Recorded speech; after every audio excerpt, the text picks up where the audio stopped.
Muchas gracias.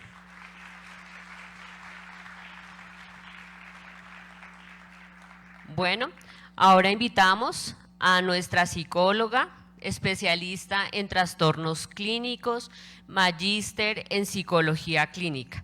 Ella es Angie Avellaneda, quien nos va a acompañar con la conferencia El manejo de emociones para el logro de la felicidad. Bienvenida, doctora.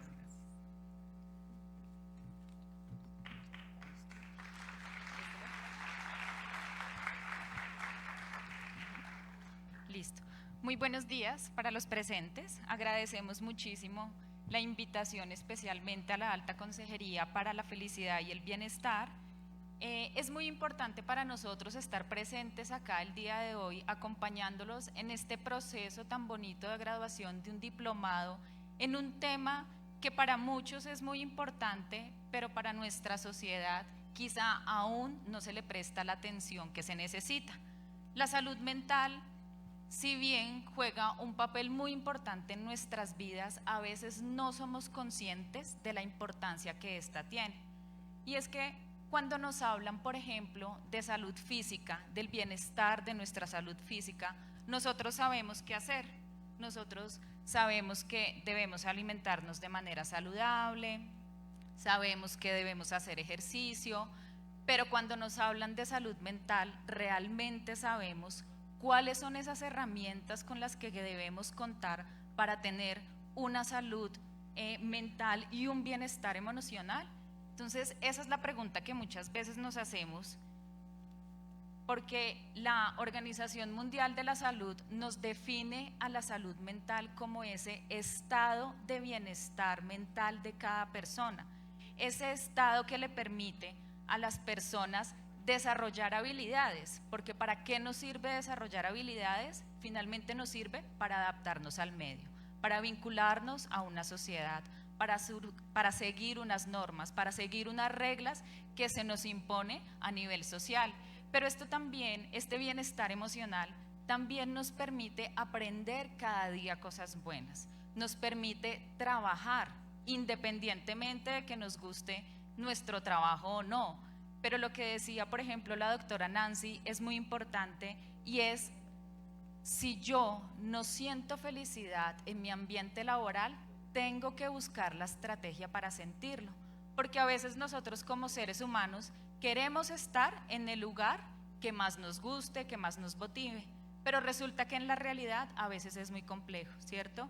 Las condiciones que nos exige la sociedad y que nos exigen a nivel económico, a nivel laboral, pues nos hace que quizá de pronto los trabajos que tenemos en este momento no sean lo que nosotros estábamos esperando, pero hay que tratar de buscar y hay que tratar de que nos motivemos para hacer las cosas que realmente nos hacen felices. Este estado de bienestar que nos permite también, nos permite manejar situaciones de estrés. En un país como el de nosotros, como Colombia, ¿cuántos eventos estresantes nosotros tendremos al día? Muchísimos, ¿cierto? Empezando porque desde que nos levantamos el despertador no nos sonó, y entonces se nos empezó a hacer tarde y vamos a llegar tarde al curso, al diplomado. Desde allí empieza nuestro sistema a activarse con una situación de estrés. A nivel diario, ¿cuáles otras situaciones de estrés nosotros nos enfrentamos? Y es, por ejemplo, en una ciudad como Bogotá, la movilidad. ¿A quién le genera estrés la movilidad en Bogotá? A la gran mayoría, ¿cierto? Por decir no mucho, a todos. Nos estresa si vamos conduciendo, si vamos de copilotos, pero si vamos en el transporte público, o porque no acelera, o porque el señor va muy despacio, o por infinidad de cosas. Pero diariamente nosotros manejamos muchas situaciones de estrés, y ese estado de bienestar que nos refiere la Organización Mundial de la Salud nos dice: cuando yo logro encontrar un bienestar emocional, también logro manejar esas situaciones de estrés con las que yo me enfrento diariamente. ¿Y por qué no? Muchas personas, cuando encuentran ese estado de bienestar, empiezan a tratar de buscar estrategias para trabajar por su comunidad. Todo esto es una parte fundamental de la salud y del bienestar de cada individuo, pero no solo como individuo, sino también a nivel colectivo, ¿Por qué? Porque esto me permite aprender a tomar decisiones. A veces nosotros decimos, ¿será que esas buenas o esas malas decisiones que estoy tomando sí son? Bueno, este estado de bienestar nos permite lograr pensar, lograr asimilar eso que estamos haciendo y mirar si esas decisiones que tomamos son las más acertadas o no. Y esto nos permite también relacionarnos con el otro, relacionarnos de manera social, de manera personal y relacionarnos con el mundo que nos rodea y finalmente tener un desarrollo en todas nuestras áreas, a nivel económico, a nivel personal, a nivel familiar. Cuando yo gozo de este estado de bienestar y logro cuidar de mi salud mental. Para la salud mental, para que nuestra salud mental se vea alterada, nosotros estamos viviendo constantemente unos factores de vulnerabilidad. Estos factores de vulnerabilidad en salud mental se refieren a factores psicológicos, que ya vamos a hablar un poco de ellos, factores biológicos y factores externos. Referente a factores psicológicos, nosotros allí hablamos específicamente de aquellos aspectos comportamentales de cada individuo, cómo el individuo se comporta en su medio ambiente, qué es lo que hace que las personas actúen o no de determinada manera. Y esto también se da por unos rasgos de personalidad que tiene cada persona. Entonces, nosotros sabemos, por ejemplo, que allí influyen muchísimo las etapas del desarrollo. No es lo mismo que un niño, por ejemplo, cuando estamos en la primera infancia, actúe de una manera a como actúa ya un adulto frente a una misma situación. Por ejemplo, una situación de huida, una situación de temor y demás. Y estos factores psicológicos se ven vulnerados cuando yo no tengo esa capacidad para enfrentar situaciones de crisis. Por ejemplo, en los últimos 2 años nosotros nos vimos, digamos que envueltos a vivir una situación para la que no estábamos preparados, una situación que nos tomó por sorpresa, que fue la pandemia. Entonces, muchos empezaron a tener que enfrentar, por ejemplo, el duelo por la pérdida o el fallecimiento de sus familiares. Entonces, mi salud mental se ve afectada cuando yo no poseo las herramientas para enfrentar esas situaciones de crisis. Frente a los factores biológicos, nosotros hablamos de factores genéticos, específicamente, por ejemplo, antecedentes familiares. No es lo mismo o no se da un bienestar en esa salud mental cuando, por ejemplo, en mi hogar, en mi familia, algún miembro ha sufrido de algún trastorno mental, como por ejemplo la esquizofrenia. No quiere decir que si un familiar, mi papá, mi mamá, sufrió de esquizofrenia, yo también lo voy a hacer, voy a salir, digamos, con este trastorno, no, pero sí hay una alta susceptibilidad para que algunos síntomas se presenten de la esquizofrenia. Allí obviamente hay algo muy influyente y es el consumo de sustancias. Cuando además de eso, de que yo presento unos factores genéticos de vulnerabilidad, unos antecedentes familiares, si yo le adiciono el consumo de sustancias, pues obviamente voy a desencadenar un estado mental que muy seguramente se va a volver en un trastorno. Entonces, allí, por ejemplo, nos encontramos y la Organización Mundial de la Salud también hace un llamado urgente a los gobiernos en el tema de la adolescencia. Como lo decía la doctora Nancy, se ha incrementado muchísimo el consumo de alcohol y de sustancias psicoactivas en adolescentes, en una etapa vital de la vida, que si yo no la cuido cuando yo sea adulto, pues muy seguramente no voy a tener esas herramientas para poder gozar de una buena salud mental.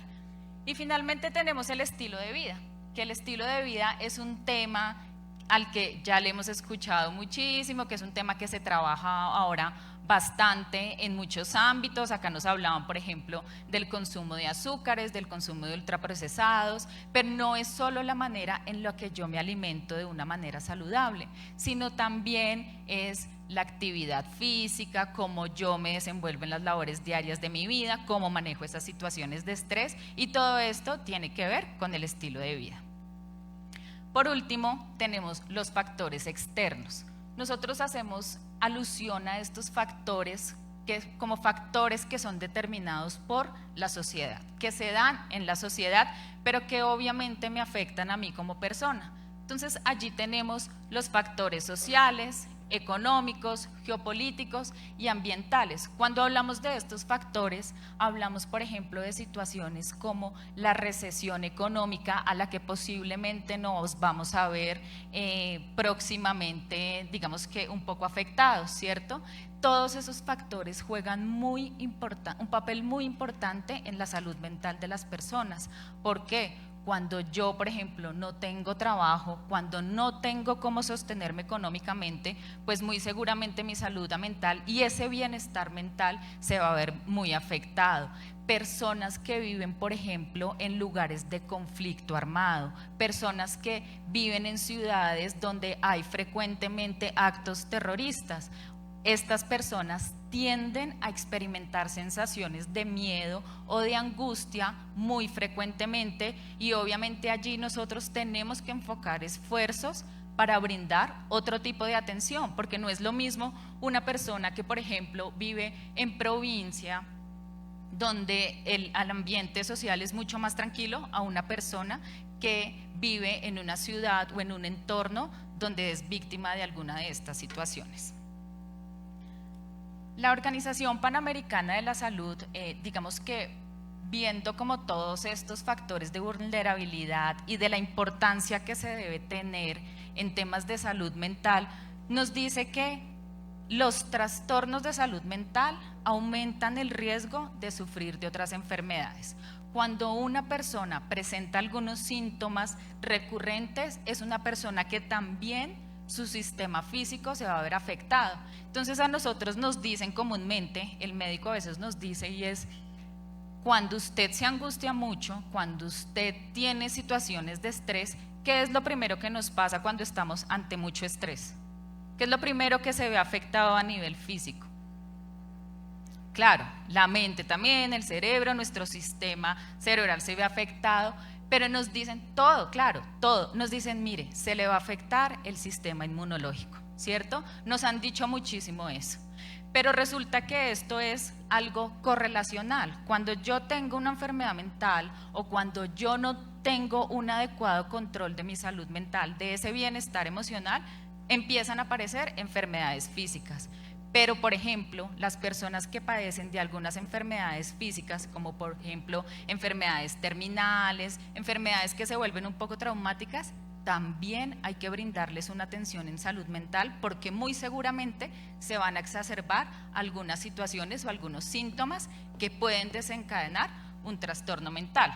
¿Qué nos dice la Organización Panamericana de la Salud? Y es: la depresión es un tema muy recurrente ahora de consulta. ¿Y quiénes consultan más? Las mujeres. ¿Por qué consultan más las mujeres? ¿Será porque las mujeres somos más susceptibles a sufrir de depresión? Muy seguramente. Algunos cambios hormonales influyen también en que se presenten algunos síntomas, pero es que resulta que aún nuestra sociedad nos dice que ir al psicólogo o al psiquiatra es para los locos. Hay gente que no cree que estos profesionales de la salud sean importantes. Entonces, los hombres, cuando estamos educados de una manera en la que la sociedad nos dice, uno, los hombres no lloran, ¿cierto? Porque se ven débiles, así se educan algunas familias. Dos, pues ¿para qué va a gastar plata en un psicólogo? ¿Para qué va a gastar plata en un psiquiatra? Pues si finalmente usted solito es fuerte y mire a ver cómo sale adelante. Pero es que resulta que todos nosotros llevamos por dentro alguna afectación, algo que nos preocupa. En estos momentos todos tenemos algo que nos está preocupando, pero resulta que nos han enseñado, usted solito mire a ver cómo sale adelante, pero trate de no buscar ayuda con un profesional porque eso es perder el tiempo y demás. ¿Listo? Entonces, la Organización Panamericana nos dice que los gobiernos destinan cerca del 2% de su presupuesto nacional para la intervención en salud mental, pero que de ese 2%, el 60% se destina única y exclusivamente a hospitales psiquiátricos. Y resulta que el tratamiento farmacológico, por ejemplo, en países como Colombia, que es donde acá digamos que se le pasa más dinero a los hospitales psiquiátricos, es muy importante. Hay enfermedades y trastornos mentales que requieren de un tratamiento farmacológico, no está mal, pero es importante también destacar la importancia de la psicoterapia. Es importante que nosotros trabajemos conjuntamente con estos dos modelos de intervención, el farmacológico, pero también con la psicoterapia, porque de esta forma podemos trabajar y podemos tener mejores resultados para el control de algunos de esos trastornos. Entonces, acá en Colombia se limita, digamos que el proceso, el tratamiento al tratamiento farmacológico.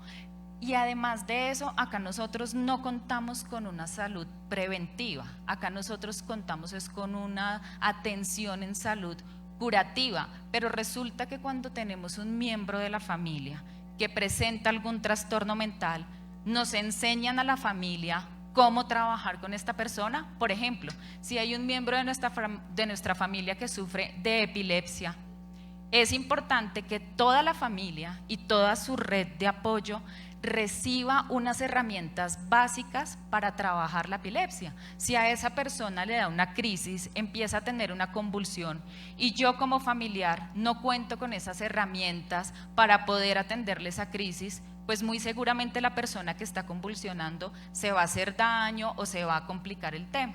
Entonces, es importante que esa intervención que nosotros hacemos en salud mental también vincule a las familias. Hay unas enfermedades, hay unos trastornos que obviamente requieren mayor atención que otros, pero es importante que vinculemos a las familias y a todas las redes de apoyo. En Colombia contamos con una política pública en salud mental. Colombia es uno de los países que más leyes tiene, ¿cierto? ¿Sí sabían eso? Pero ¿todas son eficaces? ¿Realmente se le hace el seguimiento que se debe a las acciones de implementación, por ejemplo, en este caso, de la política pública en salud mental? ¿Cuántos de ustedes sabían que existía esa política antes de hacer el diplomado, no? Porque muy seguramente en el diplomado algo vieron por encimita. Muy pocos. Las personas realmente no tenían el conocimiento de que existía una política y menos de que se había desarrollado una encuesta nacional para la salud mental. Pero miren la fecha, es del 2015. ¿Cada cuánto nosotros como país actualizamos esa información? Y eso es muy importante, sobre todo después del año 2019. ¿Por qué? Porque obviamente las consultas a nivel de trastornos como la ansiedad y como la depresión se dispararon. Entonces, ahí es donde nosotros nos llevamos a preguntar, es importante que en un país como este, que es víctima de muchos de esos factores externos que vimos antes, factores económicos, sociales, políticos, pues se le preste mayor atención al tema de la salud mental. En Cundinamarca, por ejemplo, específicamente en nuestro departamento, el 17% de esas atenciones en salud estuvieron dadas a la salud mental. Y siempre fue recurrente también en el departamento que consultaban más las mujeres que los hombres. Pero resulta que esta encuesta nos mostró también que 10 de cada 100 adultos encuestados, entendidos adultos a personas con edades entre los 18 y 44 años, 10 de cada 100 adultos presentaban algún trastorno mental. Y aún más preocupante es que 12 de cada 100 adolescentes, presentaba algún trastorno mental. Por eso es que es tan importante las etapas de desarrollo, es tan importante que desde la niñez cuidemos la salud mental, porque son mucho más vulnerables, por ejemplo, cuando en una etapa de primera infancia yo sufro de un evento traumático. Cuando un niño es víctima de un evento traumático, pues muy seguramente si no se le presta la atención adecuada, cuando sea adulto vamos a ver las secuelas de esa situación que vivió como niño. Las Naciones Unidas entonces nos alertaron sobre una crisis de salud mental en los últimos 2-3 años. ¿Y eso por qué? Porque empezamos a vivir la pandemia. A todos nos cambió muchísimo la vida después de la pandemia. Quizá muchos nos dimos cuenta que habían otras cosas que más nos motivaban o que justamente nos hacían mucho más felices, pero resulta que otras personas no contaron con esas herramientas y, por ejemplo, perdieron su trabajo. Entonces, todas estas consultas por síntomas de ansiedad o depresión se incrementaron porque las personas empezaron a tener ciertos temores. Uno, el aislamiento, para el que no estábamos claramente preparados. Dos, porque empezamos a sentir temor, uno, de contagiarnos y dos, de que se contagiaran nuestros familiares, de que les ocurriera algo malo a nuestros familiares, porque además no sabíamos y no contábamos con la información suficiente para decir, bueno, podemos estar bien, las vacunas se demoraron un poco en llegar y demás. Entonces todo esto hizo que se empezaran a presentar y a exacerbar muchos trastornos mentales en las personas. En su defecto, pues digamos que lo más extremo fue cuando ya empezamos a ser víctimas de que nuestros familiares o seres queridos pues fallecían a causa de la enfermedad. Y entonces es allí donde uno dice, bueno, estas son situaciones a las que uno a veces se enfrenta normalmente, se enfrenta diariamente, porque todos diariamente tenemos algún temor. Normalmente tenemos ese temor hacia el futuro. Bueno, ¿qué vamos a hacer? Necesito conseguir el dinero, necesito trabajar, ¿cómo estará mi hijo? ¿Y si le pasa algo a mi hijo? Y si muchas preocupaciones tenemos a nivel diario. Pero entonces ahí es donde nosotros nos vamos a preguntar y es, ¿qué es la felicidad para cada uno de nosotros? ¿Cómo me doy cuenta yo que soy una persona que es feliz en su vida? ¿Será que la felicidad es algo objetivo para mí o es algo subjetivo? ¿Cómo me doy cuenta de que muchas de estas emociones yo las vivo a diario? ¿Cómo se manifiesta en mí el enojo? ¿Cómo me doy cuenta que estoy enojada, que estoy angustiada, que tengo una sensación de sorpresa, que estoy preocupada? Y así con muchísimas emociones. A veces nosotros creemos que muchas de estas las conocemos porque sabemos cómo reaccionamos y hace parte de nuestro ser, pero muchas veces decimos, bueno, en estos momentos la verdad no sé qué siento, o simplemente decimos, no, me voy a negar a sentir esa tristeza, me voy a negar a sentirme con angustia, voy a negarme a sentir preocupada, y eso lo que hace es que más adelante se agrande un poco más el problema. Y entonces nosotros nos remontamos a la antigüedad, donde se definía qué son las emociones. Y entonces las emociones las entendemos nosotros, y nos decían desde la antigüedad que las emociones son una parte innata del ser humano, es decir, nacen con nosotros. ¿Cómo expresa un bebé que tiene hambre, por ejemplo? Llorando. Pero ¿cómo expresa un bebé la angustia porque su mamá se aleja? Llorando también. A medida que pasa el tiempo, nosotros empezamos a conocer otras formas de expresar nuestras emociones y estas empiezan a cambiar, pero estas finalmente son todos esos sentimientos, todas esas ideas, todas esas reacciones que yo tengo frente a un estímulo, frente a una situación específica. La emoción se da en el momento, pero la emoción se da también cuando yo recuerdo cosas. Yo reacciono de manera emotiva cuando recuerdo, por ejemplo, no sé, un viaje, cuando recuerdo cuando mi hija dijo su primera palabra. Todo eso me empieza a generar emoción. Entonces, mi cuerpo y mi mente no disiente de si eso que yo estoy viviendo es real o me lo estoy imaginando. Cuando yo lo vivo, reacciono, ¿cierto? Se presenta la emoción, pero cuando lo recuerdo, también. Entonces, si yo, por ejemplo, fui víctima de un atraco en una calle llegando a mi casa, de pronto una calle oscura, en ese momento que yo viví esa situación tensionante, mi cuerpo reaccionó, ¿cierto? Reaccioné con angustia, con miedo, hasta con ira. Pero si yo 2 días después recuerdo ese evento, muy seguramente mi cuerpo va a reaccionar de la misma manera. Voy a sentir de nuevo la angustia, voy a sentir de nuevo el temor, y no está mal sentirlo, porque todos debemos sentir las cosas, ¿cierto? Pero está mal cuando yo me empiezo a negar a no vivir esas emociones. Ahí es donde empiezo a tener problemas, o donde empiezo a vivir esas emociones de manera intensa.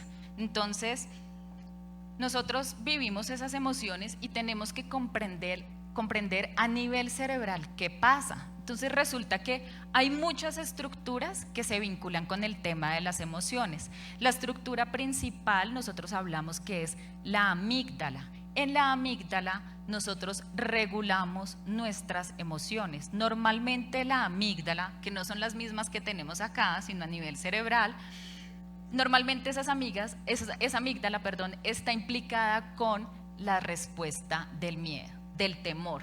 Y entonces allí es nuestro principal centro de procesamiento de las emociones. Pero también tenemos la corteza prefrontal. Allí es donde están los hemisferios. Nosotros sabemos que tenemos dos hemisferios, ¿cierto? El izquierdo y el derecho. Y es allí donde estas estructuras nos ayudan a organizar todo nuestro comportamiento. Entonces, nuestra amígdala regula un poco esas emociones y nuestra corteza prefrontal trata de enseñarnos o direccionarnos a cómo nos debemos comportar.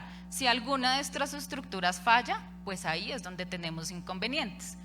Y por último tenemos el hipocampo. Entonces el hipocampo es la estructura que está relacionada con la memoria emocional específicamente. Allí se libera una gran cantidad de cortisol, por ejemplo, cuando yo tengo una sensación de miedo, cuando yo tengo la emoción de miedo, y entonces es allí donde yo, si no controlo esas situaciones o si no tengo las herramientas para controlarlas, empiezo a sufrir de ataques de pánico. Que ataques de pánico los veremos un poco más adelante de manera muy general. ¿Listo? Entonces, a nivel cerebral, esto es lo que pasa cuando yo me enfrento a una situación de felicidad, de miedo, de angustia, o cuando yo experimento algunas emociones. Algunas emociones como cuáles, como estas, por ejemplo. ¿Cómo me doy yo cuenta que estoy sintiendo tristeza? Muchas personas lo expresan en llanto, tienen problemas de apetito, tienen problemas de sueño. Uno, porque no logran conciliar el sueño, o en los otros casos, porque duermen demasiado. Pero son esos sueños que no son reparadores, que cuando yo me levanto digo, dormí 10 horas, pero siento que me levanto mucho más cansada de lo que me acosté. Empiezo a tener problemas también intestinales, problemas de atención y problemas de concentración. Cuando yo siento alegría, ¿cómo me doy cuenta que soy alegre? Nuestro cuerpo reacciona de manera fisiológica con un aumento de esa frecuencia cardíaca o de la presión sanguínea, ¿cierto? Entonces yo empiezo a sentir cómo mi corazón se acelera porque se incrementa también mi ritmo cardíaco cuando estoy feliz, y empiezo en general a sentir cosas agradables. Tengo en mi cuerpo sensaciones muy agradables, mientras que cuando tengo miedo aumenta también mi ritmo cardíaco, pero es una manera distinta a como aumenta cuando siento alegría, ¿cierto? Porque ya también se mezcla con algunas otras respuestas fisiológicas como la sudoración, empiezo a sentir temblores, empiezo a tener una lluvia de pensamientos normalmente catastróficos. Cuando yo hago referencia a pensamientos catastróficos, y es todo me va a pasar, todo lo malo pasar, todo está terrible. Eso es una lluvia de pensamientos catastróficos. Y cuando siento ira, ¿cómo me doy cuenta que siento ira? Mi cuerpo reacciona también con un incremento en esa frecuencia cardíaca y en mi presión arterial, pero resulta que mis posturas son mucho más rígidas, ¿cierto? Se me nota en la cara que quizá estoy un poco molesta y empiezo a tener una cascada de pensamientos. Y ahí es cuando nos remitimos a lo que nos decía nuestra abuela, nuestra mamá, y nos decía, piense antes de actuar. Allí, cuando yo siento la emoción de la ira, es cuando más debo pensar antes de actuar, porque es cuando se viene una cascada de pensamientos. Y empiezo a pensar muchas cosas, y si yo no las controlo y si no cuento con las herramientas, pues muy seguramente eso va a desencadenar en un problema mucho más grande. ¿Listo?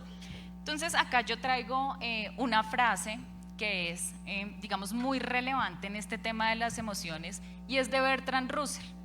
La frase nos dice: los animales son felices mientras tengan salud y suficiente comida. Los seres humanos, piensa uno, deberían serlo, pero en el mundo moderno no lo son, al menos en la gran mayoría de los casos.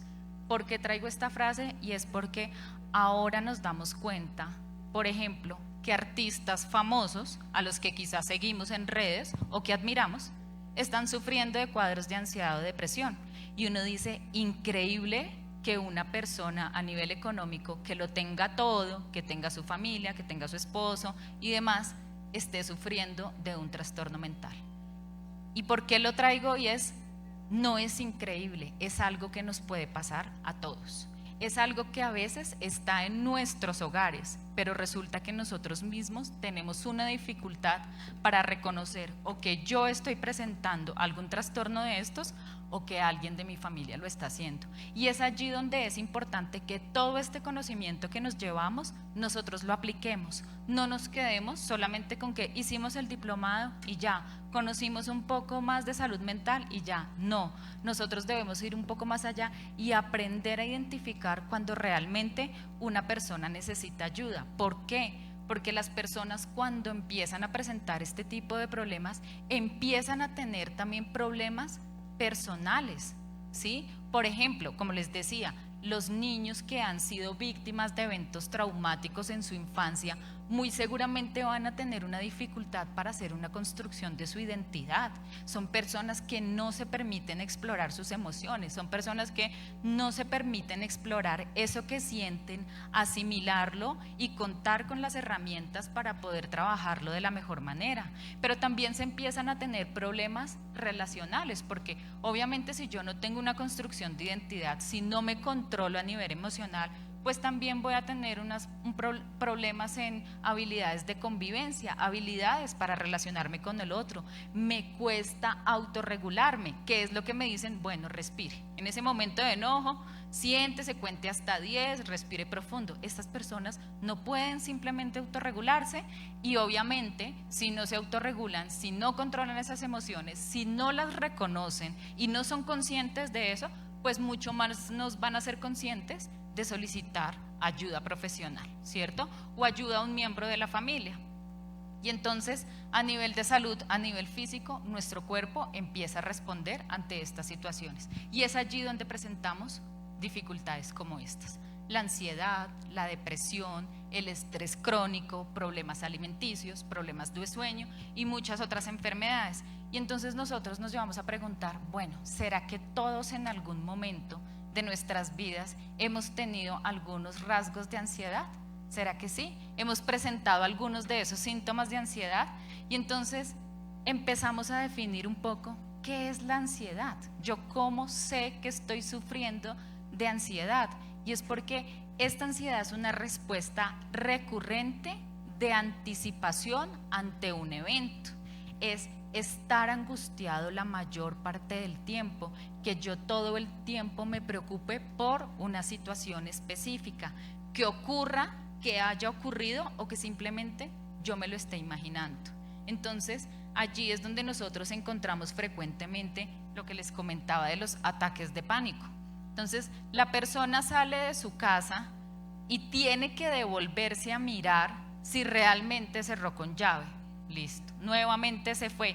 Tiene que devolverse nuevamente porque quiere estar seguro de que cerró con llave. Y entonces estas respuestas físicas que empieza a presentar por esa sensación de preocupación de si realmente cerró con llave o no la puerta de su casa, empiezan a exacerbarse. Entonces la persona empieza a hiperventilar, empieza a sudar, empieza todo ese momento de angustia y entonces, o de estado de inquietud, y entonces allí donde uno dice, hay que empezar a trabajar. Entonces, algunos de los síntomas que yo pude identificar, no solo en mí, sino como les digo, en nuestras familias, en nuestros trabajos, con nuestros amigos, y es que una persona cuando empieza a tener ansiedad, empieza a hacer más actividades de las habituales.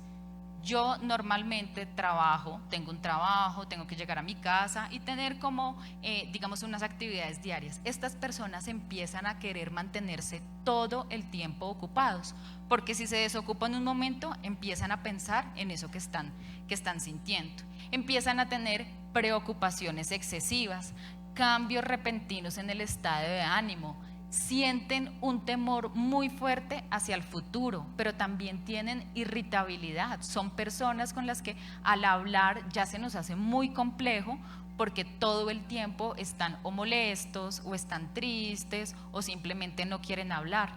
Como les decía, el sueño poco reparador. Cuando una persona sufre de ansiedad, puede presentar problemas para conciliar el sueño o, como lo dije anteriormente, puede levantarse mucho más agotado de lo que se acostó.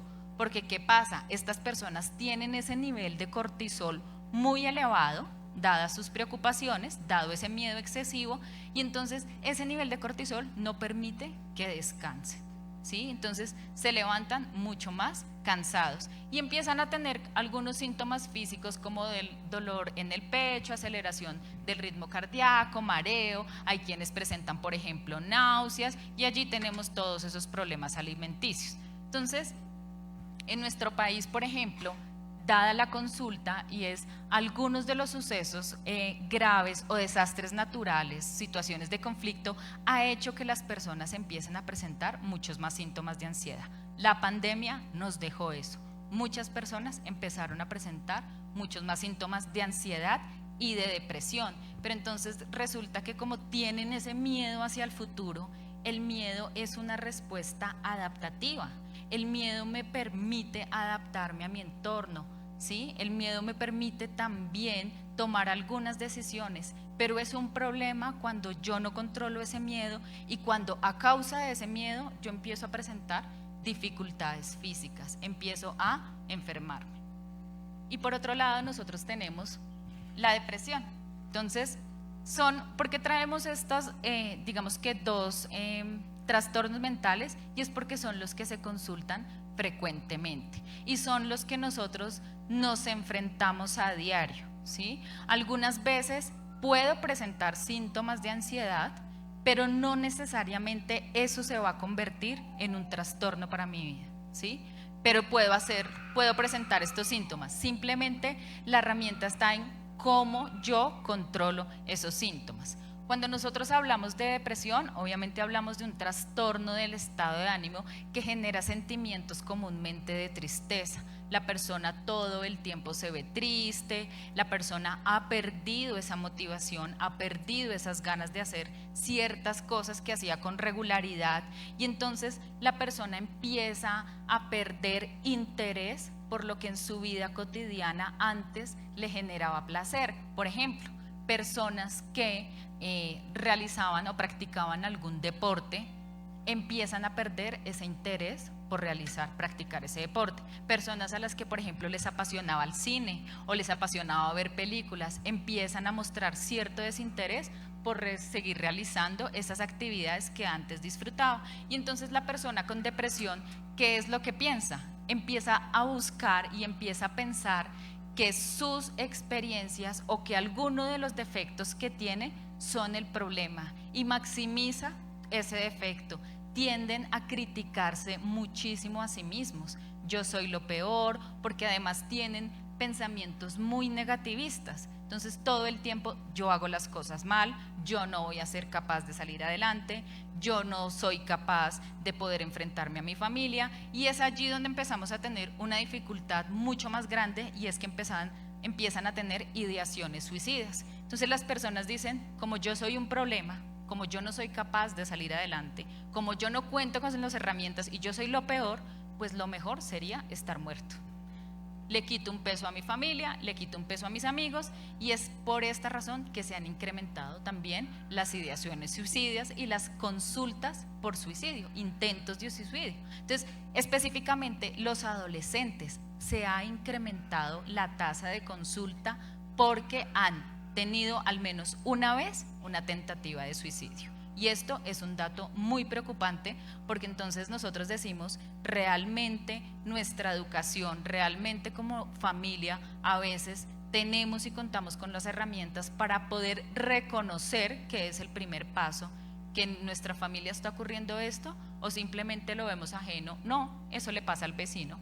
No, eso le pasa por allá a otras familias de otros lugares del mundo. A nosotros no nos va a pasar nada. Y resulta que este tipo de enfermedades están mucho más cerca de lo que nosotros creemos. Entonces, estos son algunos de los síntomas que nosotros comúnmente evidenciamos cuando una persona tiene depresión. Entonces es una persona que se aísla, es una persona que tiene pérdida de interés por los demás, como les decía, deja de hacer las actividades diarias que antes lo motivaban o que lo hacían feliz, empieza a tener una lluvia de pensamientos negativos, habla recurrentemente de la muerte, tiene dificultad para concentrarse, tiene dificultad en su atención, y en el peor de los casos son personas que de un momento a otro en el nivel laboral empiezan a faltar a sus trabajos, simplemente porque no encuentran esa motivación para asistir, y obviamente tienen un pensamiento, una visión negativa acerca del futuro.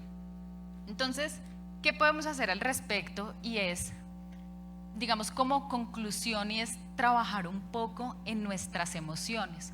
¿Por qué? Las emociones son muy importantes y, como lo decía al principio, son parte de nuestra vida, pero hay que darles un justo equilibrio. Yo no me puedo ir para ninguno de los extremos. Debemos entender que nuestro cerebro procesa cada emoción de manera distinta, sobre todo cuando yo tengo, por ejemplo, una emoción que viene, una información que viene acerca de una emoción como la preocupación, mi cerebro procesa de manera diferente a comparación de cuando yo guardo esos recuerdos de la alegría. Entonces allí mis recuerdos van a ser un poco más eufóricos y mi cerebro va a procesar la alegría de manera distinta. Tengo que aprender como ser humano a reconocer esos logros y esos errores que yo cometo. ¿Por qué? Porque si yo me planteo logros o metas que muy difícilmente son alcanzables, pues allí va a aparecer otra emoción. ¿Cuál sería la que aparecería ahí? La frustración, ¿cierto? Y esta frustración me lleva a desencadenar otro tipo de emociones que puede resultar en una situación mucho más compleja. Hay que ser flexibles ante los cambios de los entornos sociales. Como nos educaron quizá emocionalmente a nuestros padres, como los educaron nuestros abuelos emocionalmente, es muy distinto a como nosotros podemos educar hoy en día emocionalmente a nuestros hijos. Nosotros tenemos que ayudar a nuestros hijos a validar esas emociones. No porque el niño esté llorando le voy a decir no llore, no sea bobo, no.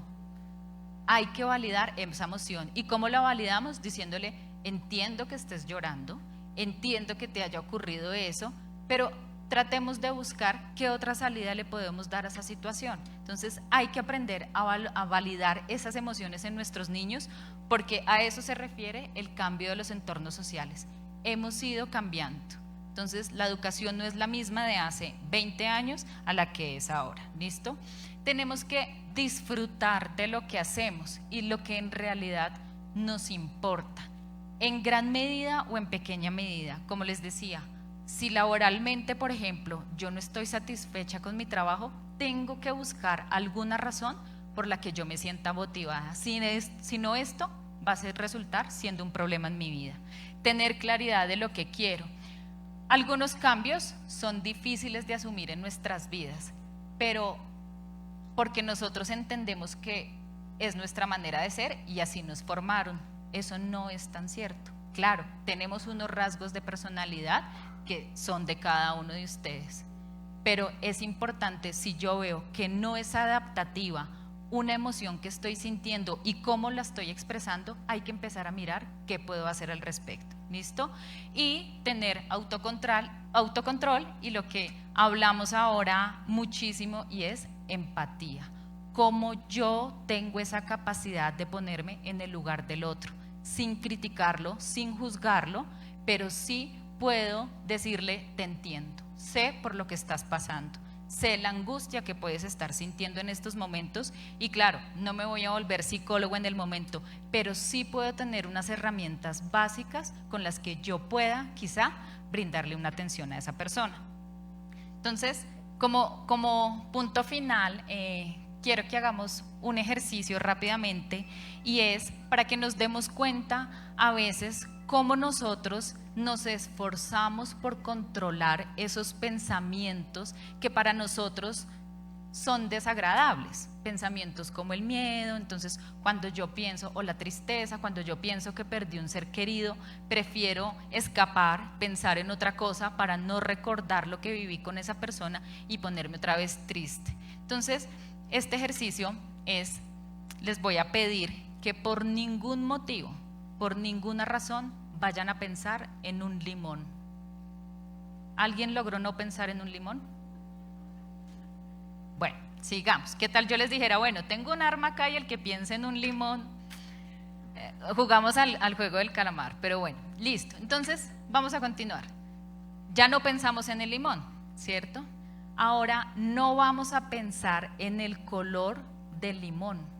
No vamos a pensar que estoy tajando el limón a la mitad y su jugo se está derramando. ¿Quién logró no pensar en el limón? Muy difícil, ¿cierto? Y si yo les digo, bueno, entonces tampoco pensemos en el sabor del limón cuando me lo llevo a la boca y lo saboreo. Mucho más difícil aún. Esto pasa muy comúnmente a las personas que tienen esa dificultad para reconocer sus emociones. Tratamos de controlar nuestros pensamientos, pero resulta que nuestra mente es mucho más inteligente. Y nuestra mente, así no queramos pensar en eso, va a haber un momento de nuestras vidas donde finalmente nos va a hacer pensar. ¿Listo? Entonces, muchas gracias. Había un pequeño video, no sé si se pueda proyectar, si no, espero que nos llevemos lo mejor de estos procesos. Espero que realmente esto nos sirva para aplicar a nuestra vida diaria, porque finalmente la felicidad y todas las emociones que nosotros sentimos son medidas adaptativas en nuestro entorno. ¿Dónde está el problema? Y es qué tanto yo cuento con las herramientas para poder controlarlas o para negarme a vivirlas. Muchas gracias.